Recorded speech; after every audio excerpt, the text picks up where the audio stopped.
Tá voando. Aqui é a professora Jéssica Paixão e vamos iniciar mais um módulo, falar um pouquinho sobre gravidez e desenvolvimento embrionário, ou seja, nós vamos continuar o módulo anterior que falamos sobre sistema genital, falamos sobre puberdade, adolescência, então vamos dar continuidade.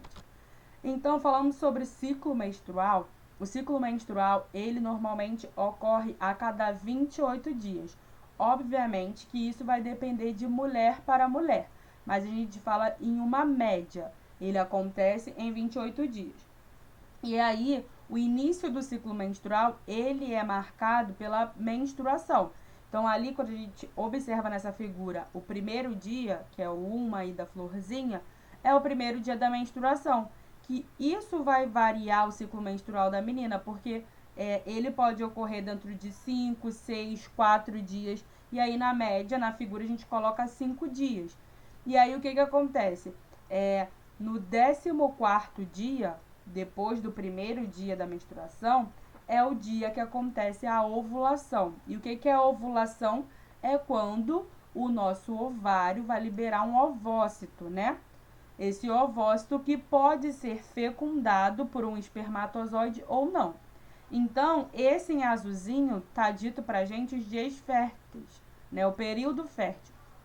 O período fértil ele vai ser 3 dias antes e 3 dias depois dessa ovulação.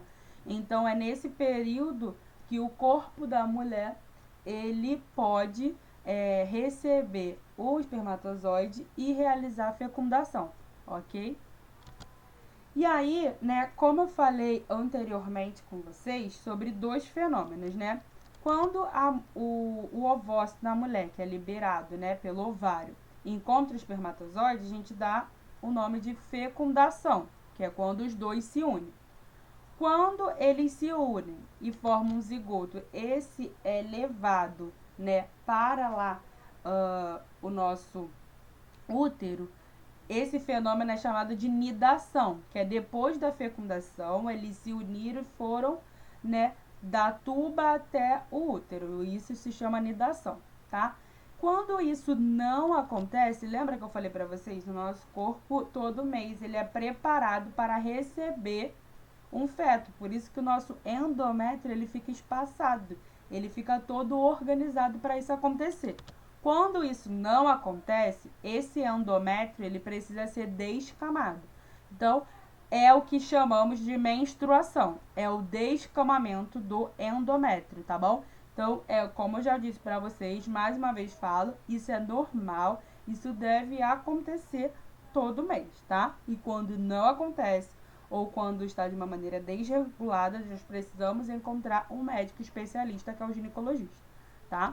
E aí, eu coloquei aqui para vocês algumas fases, né, do ciclo menstrual, e aqui está um pouco mais elaborado. No livro de vocês tem uma figura um pouco menos elaborada, mas eu gostei dessa para mostrar melhor para vocês como acontece. Tá? Então, ali, ó, lá em cima, como está dito as fases. Nós temos duas fases, do dia 1 ao 28. Lembra que eu falei que nós temos 28 dias de ciclo? E o 14º é marcado pela ovulação. Então, lá embaixo nós temos ovulação, tá? Que é no dia 14. E aí a gente divide em duas fases, fase folicular e fase luteínica, tá? Isso é só nomes, não precisamos gravar. E aí nós temos duas coisas importantes aí. Do lado esquerdo, nós temos FSH e LH, que estão em azul e rosa. FSH, anotem aí que eu sei que vocês estão anotando, é chamado de hormônio folículo estimulante. Ele tem esse nome porque vem do inglês. E LH é chamado de hormônio luteinizante. E para que esses hormônios servem? Né? O FSH, ele é importante, né? Ele é chamado desse nome porque ele vai formar o ovócito que vai ser liberado. Ele vai formar esses folículos presentes no ovócito, tá? E o LH, ele vai ser importante para a liberação desse ovócito lá no ovário. Por isso que o pico desses hormônios, eles acontecem ali, tá vendo? Pertinho do 14º dia, ok? E o estrogênio e a progesterona? Lembra que são aqueles hormônios que a gente fala, que eles se iniciam na puberdade e tudo mais?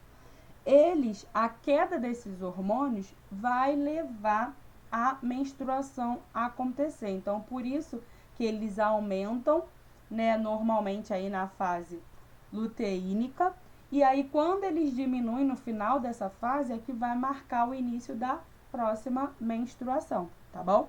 Então, é só para mostrar para vocês, lá embaixo também, a diferença do ciclo no corpo da mulher, lá na vagina. A menstruação acontecendo lá nos primeiros dias, a fase proliferativa, lá na ovulação é aquele período ali, 3 dias antes e 3 dias depois de período fértil, e depois a fase folicular, né? O folículo, ele já foi eliminado e depois ele vai ter que se formar novamente, tá? E aí nós temos duas coisas importantes. Menopausa, todo mundo já deve ter ouvido falar, mas menarca, hoje em dia não se usa muito esse termo, mas menarca é quando acontece a primeira menstruação da menina, né? O que vai marcar a infância para a adolescência, tá? Então, é a primeira menstruação, é chamado desse nome. E aí, quando a mulher se aproxima dos 50 anos, 45, acontece a menopausa, né? Que é o período que marca o final, a última menstruação dela. E aí, ela também vai parar de produzir ovócitos, ou seja, ela não tem mais a capacidade de reproduzir, ela não vai poder mais ter filho porque ela não tem mais ovócito sendo liberado para fecundar com os espermatozoides. E aí no corpo dela acontecem várias coisas, né? Tanto que muitas mulheres falam que sentem muito calor, do nada sentem frio, elas sentem insônia, fadiga, é porque o corpo dela, né, ele está passando por várias transformações e os hormônios ali estão sendo bastante desregulados. Por isso que acontecem esses fenômenos, principalmente de calor, aumento de calor, tá? E aí, o que acontece?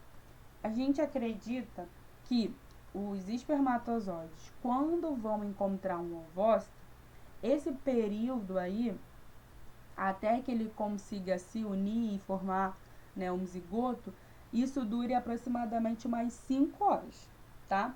Então, nessas 5 horas ali é o percurso que o espermatozoide vai fazer. E aí, ao redor do ovócito, acredita-se que tenha uma zona pelúcida, que está mostrando aí na figurinha para vocês, né? Que forma tipo uma barreira do ovócito contra o espermatozoide. O primeiro que conseguiu entrar, vocês estão vendo aí na figura, que o segundo também conseguiu. Só que o importante é que o primeiro, ele tem aquele capsídeo, lembra lá no módulo anterior que eu mostrei para vocês, nas estruturas do espermatozoide? Esse capsídeo, ele contém enzimas importantes para facilitar a penetração dele nessa zona pelúcida. E aí, todo o restante do espermatozoide, ele vai ser descartado e só vai entrar o núcleo que tem um material genético importante, tá? E aí, o que vai acontecer? A fecundação. Então, lá no finalzinho dessa figura aí, tem a fecundação acontecendo aí em cima, depois a formação do zigoto, tá? O zigoto é a célula, né? A primeira célula a ser formada depois que o espermatozoide fecundou no ovócito. E aí, esse zigoto, que nós, todo mundo já foi um zigoto um dia, quando tínhamos só uma célula, essa célula vai se multiplicar, e é o que a gente está vendo, ó, zigoto com 2 células, com 4 células, com 5, com 8 células, e aí ele vai tender a caminhar até chegar lá no útero. E aí nós temos nomes diferentes para isso, tá?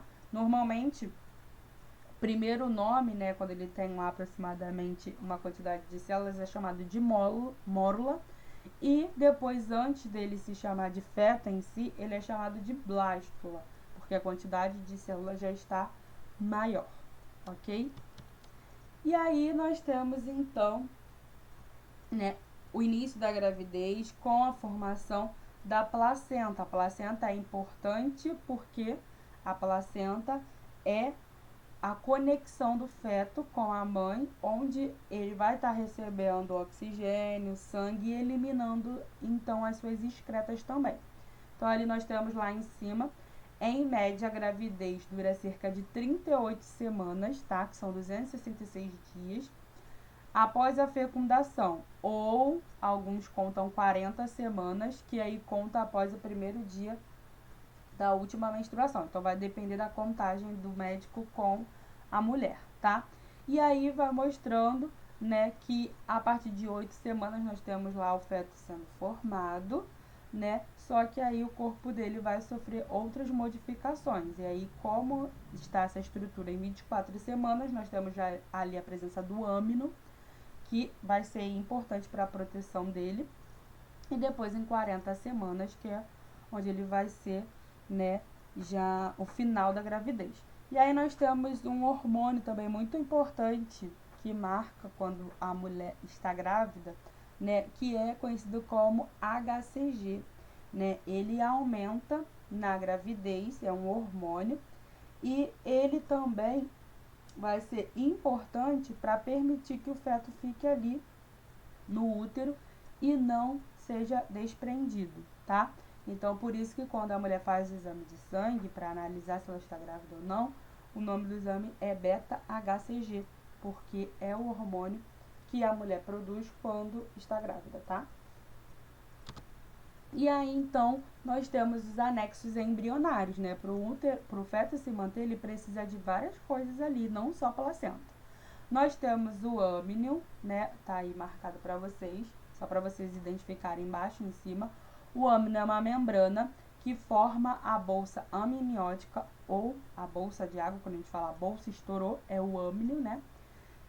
Pelo líquido amniótico, que é o líquido que sai dessa bolsa, para proteger contra choque. Choque é o que? A mulher, né, bater com algo na barriga, que não pode acontecer, e contra infecções também. A lantoide, que é uma bolsa, né, ligada ao intestino do embrião, ela tá mais lá em cima, em amarelinho, né? Ela tem a função de armazenar excretas que são produzidas durante o desenvolvimento. Então, quando o nenenzinho ele defeca, ela passa pelo lantoide. O saco vitelínico, que ele produz o vitelo, que é muito importante, rico em nutrientes, que vai ser consumido por esse embrião. E o córion, que é esse tecido maior ali, em amarelinho, que vai dar origem à placenta, tá bom? E a placenta, ela vai ser retirada no momento do parto, né? Que pode ser o parto normal ou algumas mulheres que têm a necessidade de realizarem a cesárea, né? Por conta das contrações, né? Que elas podem não apresentar e por outros problemas também, tá? E os gêmeos, como é que são formados os gêmeos? É sempre uma pergunta. Quando a gente tem, ó, lá na figura A, nós temos um espermatozoide fecundando um ovócito. É o que acontece normal. Fecundou, formou um zigoto, o zigoto que vai dar origem ao filhinho.